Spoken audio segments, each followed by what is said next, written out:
So this is hella belated. It is literally November, and what are we filming? My September favorites list, which is mercifully very short, but also makes it that much sadder that I went this much time and didn't film the damn thing. But as we may have forgotten already, the beginning of September is when my laptop unceremoniously was broken, and everything was an uphill battle to even film and edit anything. So, I mean, I wasn't doing anywhere near as much stuff, wasn't, like, trying out as many things, because I couldn't get as many videos up, but I also fell hella behind in my videos because of it. So, there's still stuff from September that I am still recording now and putting up and catching back up with that I was making the notes for and all. I just didn't get around to filming. And yes, I know, I've basically been living in my freaking puffer vest lately. I am not sorry. I'm cold, damn it. I know the rest of the country is laughing at me that I'm in California and it's all of, ooh, wow, 40 out. That's not even that cold. Bite me. For Californians, this shit is cold. Okay? Okay. You're gonna be seeing a lot of this guy lately, and frankly, I'm kind of not so secretly hoping and hinting at wanting a red puffer vest like Marty McFly's for Christmas. I don't know if I'll get one, but I keep throwing it out there over and over that, oh, I finally understand puffer vests and why they're so wonderful and magical. If only I had a red one, though. You know, like Marty McFly's, like, if only I had a red one. I keep throwing it out there on, like, a daily basis. I have no idea if this tactic is going to work. I should probably throw puffer vests onto my November favorites list. But, for September, now I heard the messenger go, hold on. Let me just answer this real quick. I'm not even gonna turn off the video. I'm just gonna let it run. Hold on. Okay. So anyways, I think for this list, I only have 3 items that I have physical items for, because the other stuff is either digital or it was physical and I ate it and it's gone and I didn't repurchase it, so go back and watch the reviews on those if you want to see them. But anyways, let's see. Let me reply right one more time.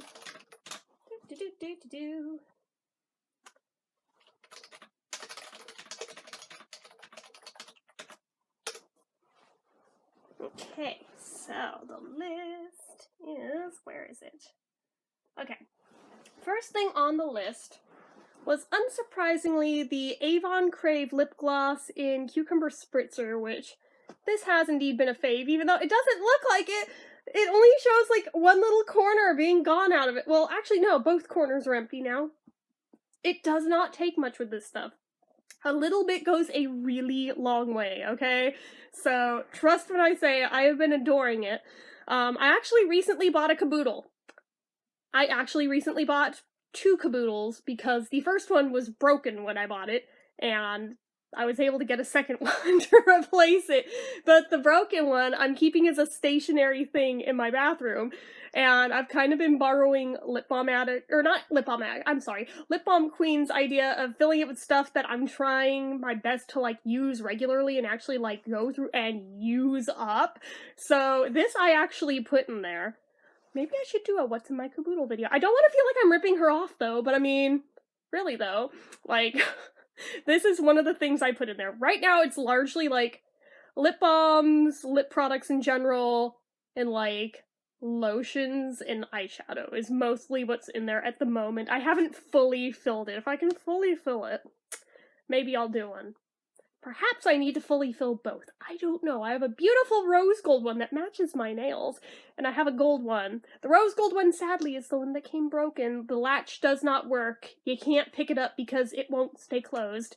But the gold one that is its replacement very much works, and it's also bigger. It's got, like, 2 fold-out trays things in it. It's, like, the size of a freaking tackle box, and it's amazingly beautiful. And I don't know which favorites video those are going into, but they need to go somewhere. They need an honorable mention. I need to show them off to you guys, because they're so pretty. But anyways,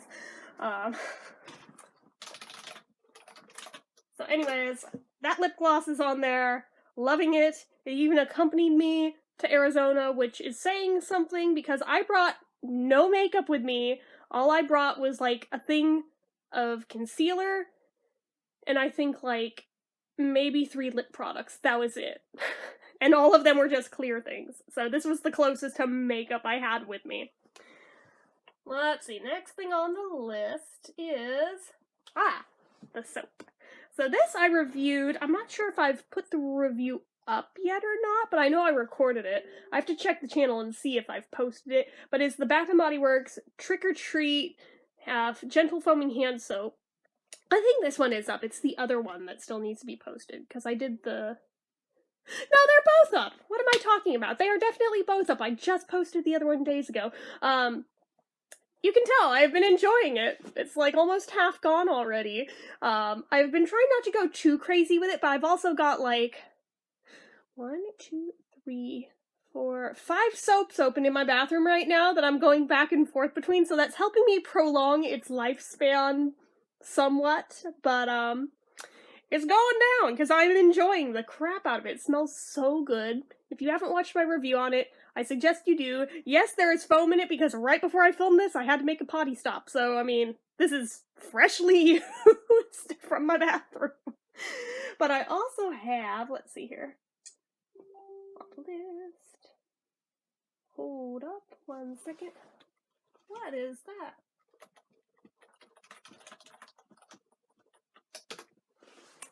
Alright, we've got this guy that I still need to review, but oh my god, this is possibly...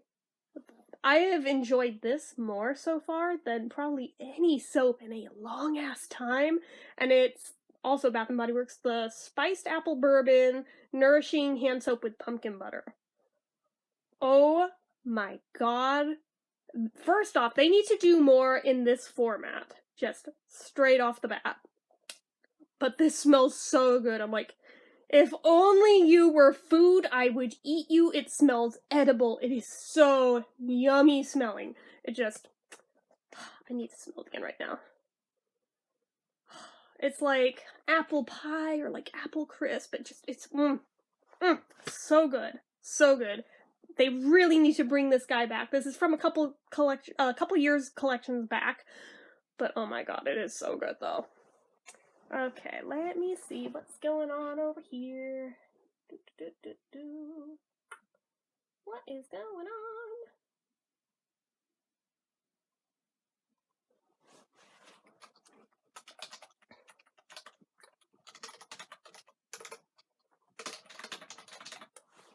Hold on. I have somebody lip balm hunting for me online. Hold on. What's it?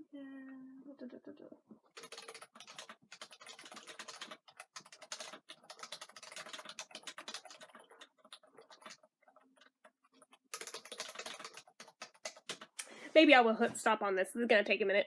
Okay, I think it's quieted down for the moment. But yeah, I have about half a dozen people around the country in different states who help me track stuff down that I can't find locally here and I can't find reasonably priced online, so it's very helpful. It's a group effort in finding the things. But anyway, she's still looking. But anyway, for now, we will return to the video. I didn't know when I hit start on the camera that was gonna happen right after. I'm so sorry about that. But anyway, the next thing on the list was the Albanys gummy bears, which I still cannot speak the praises of highly enough for how good those were. I mean, I figured they'd kind of just be run-of-the-mill gummy bears, nothing that special, but oh my god, I was so wrong. So wrong! When I even enjoyed the grape one. You guys know how I feel about artificial grape, and I even liked that one! That should speak volumes for how good those freaking things are, and just the texture and the flavors, everything about them. And I mean, the flavor range in them was so much more diverse than like a normal thing of gummy bears. Like normally, at best, you get 5 or 6 flavors. This has like a dozen flavors in the bag. And it gets better, because if you go to their website, there is still more flavors than even those. So I mean, my mind is kind of blown. I am very impressed with them. So then, the Ben & Jerry's Caramel Sutra Core Ice Cream. Really, really, really liked that. I have been resisting the urge to get another tub of that. But I mean, I have 4 freaking things of ice cream in the freezer downstairs. I still need to eat and review. I cannot, in good conscience, justify yet another thing of ice cream. Especially in the cold part of the year. This is why it's taking me so long to get to them, because it's cold now, and I'm like, I don't really want to eat ice cream when it's cold, but I mean, maybe with my puffer's vest on, maybe I'll be more inclined to do it, but, yeah, that one was really, really good. I enjoyed that thoroughly. I would totally buy that one again. If you like caramel, trust me, that one is amazing. So, then this one may surprise some people that it made it onto my list because it's not really so much in my wheelhouse of what I would normally say. But this goes for both the film and for the album. But Melanie Martinez's K through 8 or K through 12. I almost said K through 8. K through 12. I actually watched the movie first before listening to the album.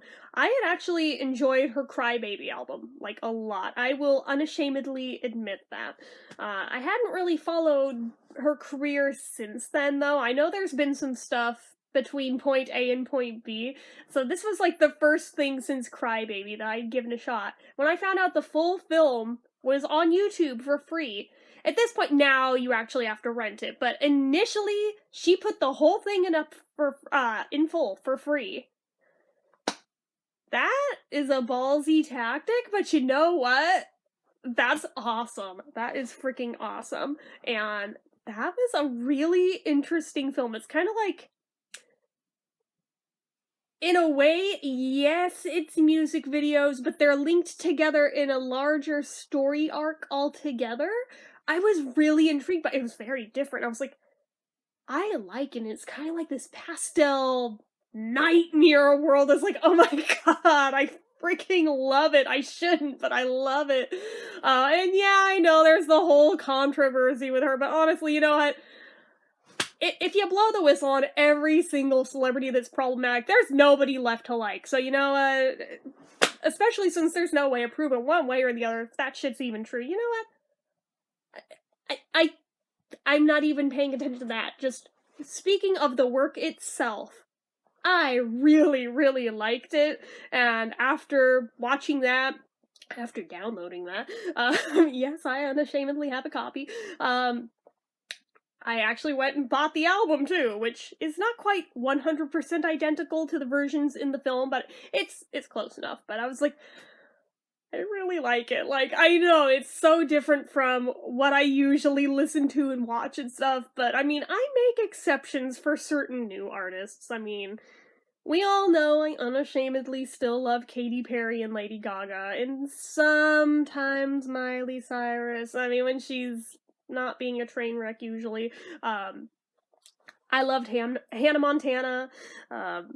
Still love Hilary Duff. I mean, there are certain modern people that I do like that go outside my usual wheelhouse of old-ass music. But they're few and far between, but when I find them, I really like them. And I always feel weird admitting it, because people are like, but you don't listen to that kind of music. I'm like, I do, I just don't tell you about it. But I do behind the scenes. I don't do it nearly as much as I listen to everything else in my collection, but I do listen to them sometimes too. But that definitely warranted being on this list. That was actually probably my number one favorite thing in this particular favorites list of the month. I'm still, even now, a couple months later, really enjoying them. I tried to learn to play Wheels on the Bus. For those who are not familiar with the Melanie Martinez one, no, it's not the little kid song Wheels on the Bus, although it has a little sampling of that throughout the song. But no, it is a very, very, very different song, just saying. Her whole shtick thing is, like, harkening back to childhood things, but then twisting them in, like, a dark way. It's just, like, I don't know, something about that always appeals to me with her. I freaking love it. But anyway, then there was, I mean, I know I'm way behind on this one, that I only just finally saw this for the first time, but Princess and the Frog was such a cute movie! Oh my god, I don't know why I hesitated in watching that one for so long. I mean, I know part of it was that it just wasn't available on streaming to watch anywhere, and I was waiting for the day that it would finally be on something where I could watch it, and it finally was on Netflix, so I was finally able to watch it. I think I had this notion in my head for some reason that, just knowing it took place in New Orleans and in the era that it did, I thought for some reason it was gonna be, like, about slavery, which it is not. It is not. It is about the Jazz Age era. Why did nobody tell me this? Why did nobody tell me about the music in this? The soundtrack to this movie is probably now my favorite Disney soundtrack of, like, the modern films in a long time. Like, wow. I am super impressed. I actually went and also bought that. But I mean, I had no idea! Like, if you guys had told me that that was what this movie is like when it came out, I would have probably just, like, impulse bought it, just knowing it's, like, based in the Jazz Age. Like, oh my god! That is my wheelhouse. I was like, I had no idea. No one bothered telling me that. All I knew was it was the first Disney film to have a black princess. That was all I knew about it going in. And a couple of GIFs that I've seen on Tumblr and stuff over the years. That's been my entire knowledge of this movie till now. And it did not at all represent it accurately of what this film is. It is so freaking cute. The only other thing even close to it that I had seen that I thought might have something to do with it was watching Once Upon a Time in that final season that had the characters from Princess and the Frog in it. They had Tiana, they had, can't think of his name now, the prince guy and the bad guy, the voodoo guy, had them in it. Didn't really go beyond that with their characters, but there was some story arcs that involved those themes throughout it. But just like with Brave, it didn't really represent the actual source material, like, at all. But, I still have yet to see Brave, but my sister was like, yeah, no, that is not what Brave is about, honey. No, I don't know what they did to it, but no, that is not even close to what Brave is. So I still need to see that at some point. But, if it's on Disney Plus, I guess I'll finally be able to. But, yeah, no, I found out it's not included with my particular Verizon plan, because unless you switch your home internet to it, it's not automatically included. But, and we're not doing that. I love my Uverse too much, but... So I guess they're gonna be shaking down the $7 a month at me for it, and I am okay with that, because it's Disney. They know they own my ass. So anyway, yeah, I really, really enjoyed that and thought it was cute and can't sing its praises enough either. I've watched it probably 3 or 4 times now since then, just because it's so cute. And then, finally, the last thing on here, I mean, this kind of extends into the months since then, too, since it started up in September, but it's been going ever since, is American Horror Story 1984. That's the current season. Oh my god, I like it so much more than last season, because I actually hadn't seen anything prior to the Apocalypse season, but, and I mean, for anyone who hasn't seen it, they're all the kind of individual story arcs, season to season. It's not all one big linear thing, although there's certain characters and certain ties that go back to previous seasons. It's weird and hard to explain, but you do not have to watch them in order to get it. But this one, it's like set in the 80s and it's so retro and oh my god, it's like my childhood, but gone very wrong because it's like a murder sort of deal. Like a summer camp where a shit ton of murders went down and now the ghosts of those murdered haunt the camp and continue to kill. And it's like fucked up, but I mean, at the same time, I'm intrigued. It's gory and gross, but I'm like, but it's all retro and shit and just, I like it. I mean, it's still not scary. I still have yet to be scared once by this damn show. I put off watching this show for years, even when Lady Gaga was on it, because I was under the impression that it was scary by the name. And now I'm like, that's not even a tiny bit scary. It's not even creepy. There's a few times where I've been a little grossed out, like last season where there was like the sacrifice of the Virgin where they like literally ripped her heart out through her chest and like ate it like an apple, like that. Okay, it was gross. It wasn't scary, but it was gross. Especially because I was trying to eat dinner while watching it, but I mean, I have yet to be scared by it. So, there's that. I have been realizing more and more lately that apparently I am not as easily scared by scary movies and shows and stuff as I used to be. Because I used to be the biggest puss about them, and now I'm like, when did I start enjoying this stuff? Like Stephen King. Like, when did that happen? I used to be the biggest baby ever. I mean, I'm not gonna say I'm unscarable. There's certain stuff where I'm like, I'm still not ready to touch that. Like, I'm still not ready for Poltergeist. I'm still not ready for Exorcist. But I mean, there's a lot of where I'm just like, I even remember watching a same movie years ago and being scared shitless by it. Now I watch it and I laugh. Like The Shining. I watched it when I was 15 and was scared out of my mind by it. I watched it again last year, and I laughed my fucking ass off. I was like, why did this scare me? This is stupid. But, I just laughed at, like, the whole damn thing, and I've been finding this with Stephen King film after Stephen King film. These don't scare me. They're amusing to me. They don't scare me. Huh. When the hell did that happen? I don't even know, but... Huh. That does make me sad, though, that one friend that I made a vlog years ago about, the one that, I was supposed to be in her bridal party, but ditched me and then never talked to me again after I missed the one meeting where all the people that were supposed to be in the bridal party were supposed to meet each other. Yeah, she probably, she tried to get me to watch scary stuff years ago because that's like her thing, and I wouldn't do it because I was too big of a chicken. I'm like, she would probably love to know that I watch this shit and enjoy it now, but she'll never know because she won't talk to me. But, it's one of those things where I'm like, damn it, I kind of wish she could know, though, because, I mean, maybe that'd be the icebreaker. I don't even know, but it is what it is. I'm just like, dang it. Couple years too late. If only, man. But, yeah, that. Anyway, yeah, there was even a thing, like, a different friend of mine was like, oh, I have this movie I want to watch with you. It's called Trick or Treat. I was like, oh, I saw that years ago. I love that movie. She's like, why was I under the impression that you don't like scary stuff? I'm like, oh, because I didn't used to. I used to hate it. That's only like a recent thing over the past couple of years that that's become a thing. I don't know why, I don't know how. That's recent. So no, you're not wrong. I legit did not used to like it, but now I do. So there's that. Anyway, I still won't watch zombie shit though, but maybe eventually, but I don't know, it's partly just squick factor and part of the whole thing of most of the paranormal shit I can be like, that's not real, like obviously, like vampires aren't real and shit. Then you get to zombies, well, dead bodies exist, so I mean on some level in the back of my anxiety brain, I'm like, it could happen. It could fucking happen, and I'm sure I'll eventually get to a point where I'm like, no, that's stupid, that's not real.